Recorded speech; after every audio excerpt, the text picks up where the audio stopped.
gather here to celebrate Kanakdas Jayanti. Kanakdas Jayanti is celebrated to honor the great Santa and poet Kanakadas. So he was born in 1509 in Kaginele, Karnataka. He was famous devotee of Lord Krishna and composer of devotional song in Kannada. His real name was Timmappa Nayaka. He wrote many kirtanas and devotional song and teaching moral values, and he spreading messages faithfully and equality and humanity, devotion. And Kanakadas is remembered for faith, equality and devotion of songs. So now I would like to call our beloved energetic principal madam to perform a puja and share few words today's occasion.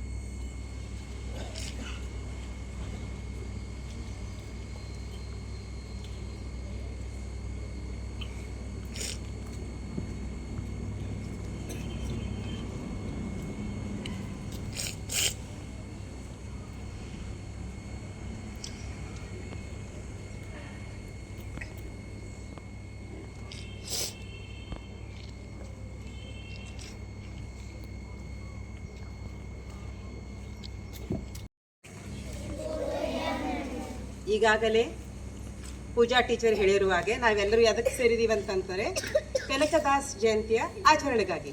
ಯಾವಾಗ ಕನಕದಾಸ್ ಜಯಂತಿ ಇದೆ? ನಾಳೆ. ಎಷ್ಟು ಚೆನ್ನಾಗಿ ನೆನಪಿದೆ ಅಲ್ಲ ನಿಮ್ಗೆ ನಾಳೆ ಅಂತ? ಹೇಗೆ ಗೊತ್ತಾಯ್ತು? ಯಾರಾದರೂ ಡೈರಿ ನೋಡಿದ್ದೀರಾ? ಡೈರಿಲಿ ಏನಿದೆ? ಕನಕದಾಸ್ ಜಯಂತಿ ಇದೆ. ಡೈರಿಲಿ ಕನಕದಾಸ್ ಜಯಂತಿ ಇದೆ ಅಂತ ನೋಡಿದಿರೋ ಅಥವಾ ಅದರಲ್ಲಿ ಹಾಲಿಡೇ ಲಿಸ್ಟ್ ಅಲ್ಲಿ ಕನಕದಾಸ್ ಜಯಂತಿ ಇದೆ ಅಂತ?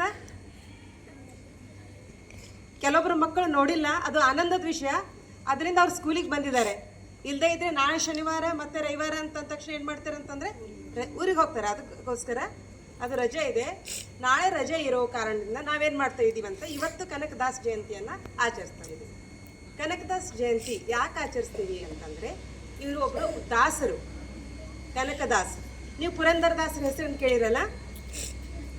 ಸರ್ವಜ್ಞ, ಬಸವಣ್ಣ, ಅಕ್ಕ ಮಹಾದೇವಿ, ಈ ಥರ ನೀವು ಭಕ್ತಿ ಪಂಥ ಈ ಥರ ಹೆಸರು ಕೇಳಿರಲ್ಲ. ಅದರಲ್ಲಿ ದಾಸ ಸಾಹಿತ್ಯನೂ ಒಂದು.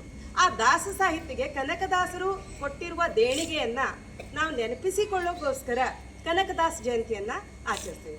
ಕನಕದಾಸರು 1509ರಲ್ಲಿ ಬಾಡ್ ಜಿಲ್ಲೆಯಲ್ಲಿ ಜನಿಸಿದರು. ಇವರ ತಂದೆ ಬೀರಪ್ಪ ನಾಯಕ, ತಾಯಿ ಬಿಚ್ಚಮ್ಮ.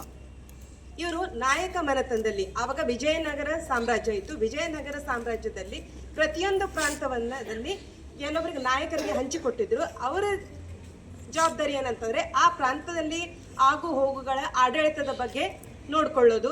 ಯಾವಾಗ ವೈರಿಗಳು ದಾಳಿ ಮಾಡಿದಾಗ ಆ ವೈರಿಗಳಿಂದ ರಕ್ಷಿಸೋದು ಅವರ ಕರ್ತವ್ಯ ಆಗಿತ್ತು.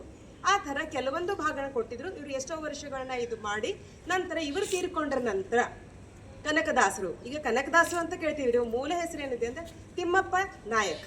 ಇವರು ಸಹ ಅವರ ತಂದೆಯ ಮರಣಾನಂತರ ನಾಯಕರಾಗಿ ಆಳ್ತಾ ಇರುವಾಗ ಇವರು ಕೆಲವೊಂದು ಯುದ್ಧವನ್ನು ಮಾಡಿದರು. ಅದರಲ್ಲಿ ಕೆಲವೊಂದು ಸಾರಿ ಗೆಲುವು ಸಿಗಲಿಲ್ಲ. ಇವರು ತಮ್ಮ ಆಳ್ವಿಕೆ ಸಮಯದಲ್ಲಿ ಏನು ಮಾಡಿದ್ರು ಅಂತಂದರೆ ಕೆಲವೊಂದು ದೇಣಿಗೆಯನ್ನು ಕೊಟ್ಟರು. ಅದೇ ಸಹ ಜನರ ಒಳಿತಿಗಾಗಿ ರೋಡ್ಗಳನ್ನು ಇದು ಮಾಡೋದು ಅಥವಾ ಕಾಲುವೆಗಳನ್ನು ಜನರಿಗೋಸ್ಕರ, ಧರ್ಮಶಾಲೆಗಳನ್ನು ಅನಾಥರಿಗೆ ಉಳಿದುಕೊಳ್ಳೋರಿಗೆ ಮನೆಗಳನ್ನು ಕಟ್ಟೋದು, ಈ ಥರ ಕಾರ್ಯಗಳನ್ನು ಮಾಡಿದರು. ಒಂದು ಸಾರಿ ಇದೇ ಥರ ಒಂದು ದೇವಸ್ಥಾನ ಕಟ್ಟಬೇಕಾದ್ರೆ ಅವರಿಗೆ 7 ಕೊಪ್ಪರಿಗೆ ಅಷ್ಟು ಚಿನ್ನ ಸಿಕ್ತು. ಆ 7 ಕೊಪ್ಪರಿಗೆ ಅಂತ ಚಿನ್ನನ ನಾವು ಸಿಕ್ಕಿದ್ರೆ ಏನು ಮಾಡ್ತಿದ್ವಿ, ನಾವು ನಮಗೋಸ್ಕರ ಉಪಯೋಗಿಸ್ತಿದ್ವಿ. ಆದರೆ ಅವ್ರೇನು ಮಾಡಿದ್ರು, ತಮಗೋಸ್ಕರ ಯಾವುದಕ್ಕೂ ಉಪಯೋಗಿಸದೆ ಅದರಿಂದ ಬಂದ ಹಣವನ್ನು ಜನರ ಕಲ್ಯಾಣಕ್ಕಾಗಿ ಉಪಯೋಗಿಸಿದರು. ಇವರು ಒಂದು ಕುರುಬ ಗೌಡ ಮಂತನದಲ್ಲಿ ಹುಟ್ಟಿದವರು. ಅದರಿಂದ ಆ ವೇಳೆಯಲ್ಲಿ 1500ನೇ ಶತಮಾನದಲ್ಲಿ ನಾವು ಯೋಚನೆ ಮಾಡಿದರೆ ಆವಾಗ ಜನರಲ್ಲಿ ಜಾತಿವಾದ ಇತ್ತು. ಮೇಲು ಕೆಳಗೆ ಈ ಥರ ನಾವು ಜನರನ್ನ ಜಾತಿಯ ಆಧಾರದ ಮೇಲೆ ವಿಂಗಡಣೆ ಮಾಡಿದ್ವಿ. ಇಂಥ ಸಮಯದಲ್ಲಿ ಇವರು ಸಮಾಜದಲ್ಲಿ ಆಗುತ್ತಿರುವಂತಹ ಈ ಜಾತಿ ಭೇದಗಳನ್ನು ತಡೆಗಟ್ಟಲಿಕ್ಕೆ ಸಹ ಪ್ರಯತ್ನ ಮಾಡಿದರು. ಇವರ ಮನೆತನದಲ್ಲಿ ಸಂಗೀತನೂ ಒಂದು ವರದಾನವಾಗಿತ್ತು. ಅದರಿಂದ ಅವ್ರು ಏನು ಮಾಡಿದರು, ಅವರು ಹಲವಾರು ಕೀರ್ತನೆಗಳನ್ನು 300ಕ್ಕಿಂತ ಹೆಚ್ಚು ಕೀರ್ತನೆಗಳನ್ನು ಬರೆದರು. ಒಂದು ಸಾರಿ ಅವರ ಕನಸಿನಲ್ಲಿ ತಿರುಪತಿ ತಿಮ್ಮಪ್ಪ ಕನಸಿನಲ್ಲಿ ಬಂದರು. ಅವ್ರು ಹೇಳಿದರು, ನೀನು ಎಲ್ಲರೂ ನಾವೇನು ಮಾಡ್ತೀವಿ ಅಂತಂದರೆ ದೇವರ ದರ್ಶನಕ್ಕಾಗಿ ದೇವರಿಗೆ ಹೋಗ್ತೀವಿ, ಅದೇ ಥರ ದೇವರು ಸಹ ತನ್ನ ಭಕ್ತರನ್ನ ಭೇಟಿಯಾಗಬೇಕು ಅಂತ ಕಾಯ್ತಾ ಇರ್ತಾನೆ ಎಷ್ಟೋ ಸಲ. ಅದೇ ಥರ ಒಂದ್ಸರಿ ಕನಸಿನಲ್ಲಿ ಬಂದು ಅವ್ರು ಹೇಳಿದ್ರು, ನೀನು ದಾಸನಿದೆಯಾ, ನನಗೊಂದ್ಸರಿ ಭೇಟಿಯಾಗ್ಲಿಕ್ಕೆ ಬಾ, ನಿನ್ನನ್ನು ನೋಡ್ಬೇಕಂತ ಇದೆ ಅಂತ ಹೇಳಿ. ಅಲ್ಲಿ ಆಡಳಿತ ಮಂಡಳಿಗೆ ಮೊದಲೇ ಹೇಳಾಗಿತ್ತು, ದಾಸರು ಬರ್ತಾರೆ, ಅವ್ರಿಗೆ ಬಂದಾಗ ಸರಿಯಾದ ಅತಿಥಿ ಸತ್ಕಾರನ ಮಾಡ್ರಿ ಅಂತ ಹೇಳಿ. ಅವ್ರು ಬಂದು ಕೇಳಿದ್ರು, ನೀವು ಯಾವ ದಾಸರು? ಅವ್ರು ಹೇಳಿದ್ರು, ನಾ ಯಾವುದೂ ದಾಸ ಅಲ್ಲ, ಯಾವುದು ಸಮಾಜದ ದಾಸರ ದಾಸ. ಎಷ್ಟೋ ದಾಸ ಅಂದ್ರೆ ನಾವು ಸೇವಕ ಅಂತ ಹೇಳ್ತೀವಿ, ಸೇವಕರ ಸೇವಕ ಅಂದರೆ ಅವರು ತಮ್ಮನ್ನು ತಾವು ಆ ಸ್ತರದಲ್ಲಿ ಯೋಚನೆ ಮಾಡಿದರು. ಇವರು ನಾಯಕರಾಗಿದ್ದಾಗ ವ್ಯಾಸ ಮುನಿಗಳ ಸಂಪರ್ಕದಲ್ಲಿ ಬಂದು, ಉಡುಪಿ ಶ್ರೀಕೃಷ್ಣ ಮಠದಲ್ಲಿ ವ್ಯಾಸರಾಜರಿದ್ರು, ಅವ್ರ ಸಂಪರ್ಕದಲ್ಲಿ ಬಂದು ಮಧ್ವ ಮತದ ಅನುಸರಣೆಯನ್ನು ಕಲ್ತ್ಕೊಂಡ್ರು. ತತ್ವಜ್ಞಾನವನ್ನು ಕಲಿತು ಅವ್ರು ಏನು ಮಾಡಿದ್ರು ಅಂತಂದರೆ, ಜನರಲ್ಲಿ ಆಗುತ್ತಿರುವ ಜಾತಿ ಭೇದಗಳ ಬಗ್ಗೆ ಹಲವಾರು ಕೀರ್ತನೆ ಕವನಗಳನ್ನು ಬರೆದ್ರು, ಅದನ್ನು ಹಾಡ್ತಾ ಹೋದರು. ಇವರ ವೇಷವನ್ನು ನೀವು ನೋಡಿದಿರಿ, ಕಂಬಳಿಯನ್ನು ಹಾಕಿಕೊಂಡಿದ್ದಾರೆ ಅವರು.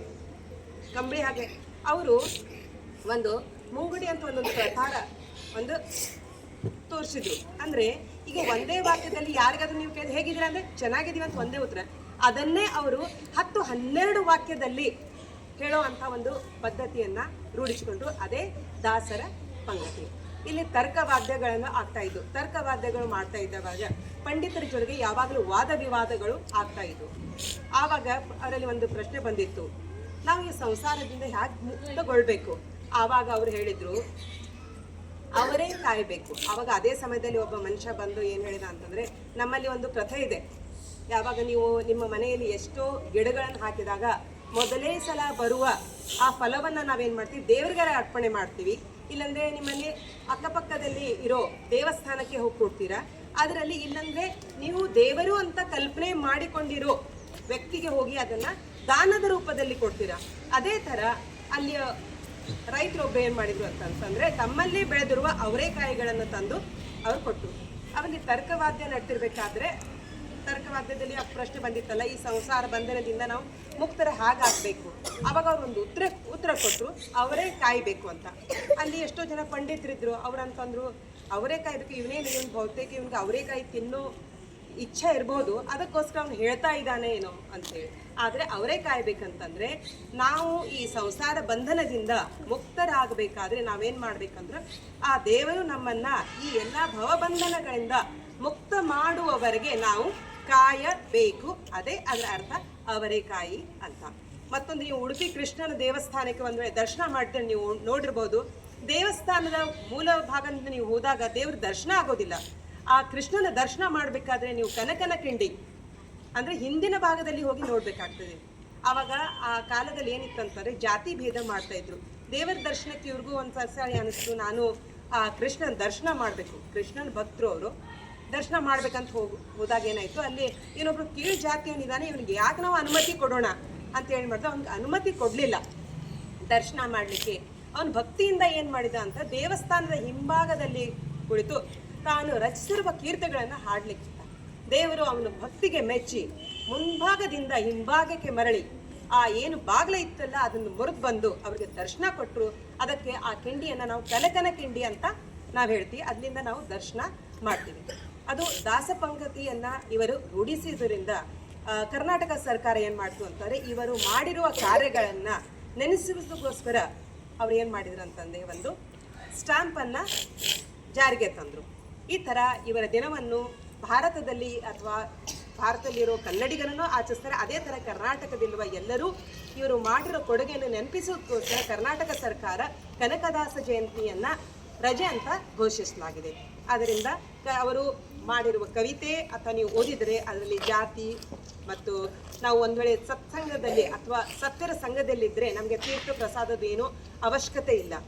ನೀವು ಒಂದು ಬಿದಿರಿನ ಗಿಡ ನೋಡಿರಬಹುದು. ಬಿದಿರು ಒಂದು ಹುಲ್ಲಿರುತ್ತದೆ, ಹುಲ್ಲಾದ್ಮೇಲೆ ಬಿದಿರಾಗಿ ಹೋಗ್ತದೆ. ಬಿದಿರಿನ ಮೇಲೆ ನಾವು ತೀರ್ಕೊಂಡು ಮನುಷ್ಯನನ್ನು ಇಟ್ಕೊಂಡು ಹೆಣವನ್ನು ನಾವು ಒಯ್ತೀವಿ. ಅದೇ ಥರ ಬಿದಿರಿನ ಇದರಿಂದ ನಾವು ಜೋಕಾಲಿಗಳನ್ನು ಮಾಡ್ತೀವಿ, ಮರ ಮಾಡ್ತೀವಿ, ಎಷ್ಟೋ ಥರ ಉಪಯೋಗಗಳಿದೆ. ಅದರಿಂದ ನಾವು ಕೊಳಲುಗಳನ್ನು ಮಾಡ್ತೀವಿ. ಆ ಕೊಳಲಿನಿಂದ ಸಂಗೀತವನ್ನು ಹೊಂಬಿಸ್ತೀವಿ. ಆ ಸಂಗೀತ ಮನುಷ್ಯನಿಗೆ ಆನಂದವನ್ನು ಕೊಡ್ತದೆ. ಆ ಆನಂದವನ್ನು ಪರಮಾನಂದವನ್ನು ನಾವು ಪಡಿತೀವಿ. ಈ ಥರ ಅವರು ಕೊಟ್ಟಿರುವ ದೇಣಿಗೆಗಳನ್ನ ನೆನೆಸೋದ್ರಿಂದ ಕನಕದಾಸ ಜಯಂತಿಯನ್ನು ಆಚರಿಸಲಾಗಿದೆ. ನಿಮಗೆಲ್ಲರಿಗೂ ಮತ್ತೊಂದು ಸಾರಿ ಎಲ್ಲರ ಪರವಾಗಿ ಕನಕದಾಸ ಜಯಂತಿಯ ಹಾರ್ದಿಕ ಶುಭಾಶಯಗಳು. ಧನ್ಯವಾದ. I would like to call Soumya teacher to sing a song of Kanakadas. ಏಸು ಕಾಯಂಗಳ ಕಳೆದು 84 ಲಕ್ಷ ಜೀವರಾಶಿಯನ್ನು ದಾಟಿ ಬಂದ ಈ ಶರೀರ. ಏಸು ಕಾಯಂಗಳ ಕಳೆದು 84 ಲಕ್ಷ ಜೀವರಾಶಿಯನ್ನು ದಾಟಿ ಬಂದ ಈ ಶರೀರ. ತಾನಲ್ಲ ತನ್ನದಲ್ಲ, ತಾನಲ್ಲ ತನ್ನದಲ್ಲ, ಆಸೆ ತರವಲ್ಲ, ಮುಂದೆ ಬಾಹೋದಲ್ಲ. ದಾಸನಾಗು ವಿಶೇಷನಾಗು, ದಾಸನಾಗು ವಿಶೇಷನಾಗು, ದಾಸನಾಗು ವಿಶೇಷನಾಗು, ದಾಸನಾಗು ವಿಶೇಷನಾಗು. ಆಶಕ್ಲೇಶ ದೋಷವೆಂಬ ಅಬ್ದಿಯೊಳು ಮುಳುಗಿ ಯಮನ ಪಾಶಕ್ಕೊಳಗಾಗದೆ ನಿರ್ದೋಷಿಯಾಗು, ಸಂತೋಷಿಯಾಗು. ಕಾಶಿ ವಾರಣಾಸಿ ಕಂಚಿ ಕಾಳಹಸ್ತಿ ರಾಮೇಶ್ವರ ಯೇಷು ದೇಶ ತಿರುಗಿದರೆ ಬಾಹೋದೇನೋ, ಅಲ್ಲಿ ಹೋದೇನೋ. ದೋಷನಾಶ ಕೃಷ್ಣವೇಣಿ ಗಂಗೆ ಗೋದಾವರಿ ಭವನಾಶಿ ತುಂಗಭದ್ರ ಯಮುನೆ ವಾಸದಲ್ಲಿ ಉಪವಾಸದಲ್ಲಿ.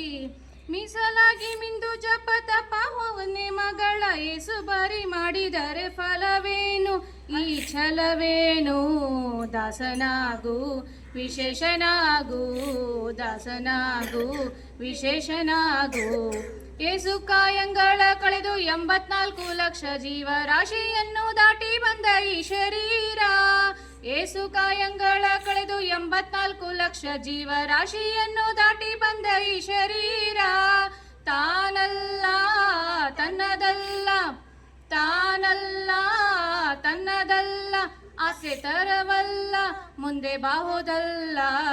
ದಾಸನಾಗು ವಿಶೇಷನಾಗು, ದಾಸನಾಗು ಭವಪಾಶನಿಗೂ. Thank you. Thank you everyone to make today's function successfully. Thank you one and all.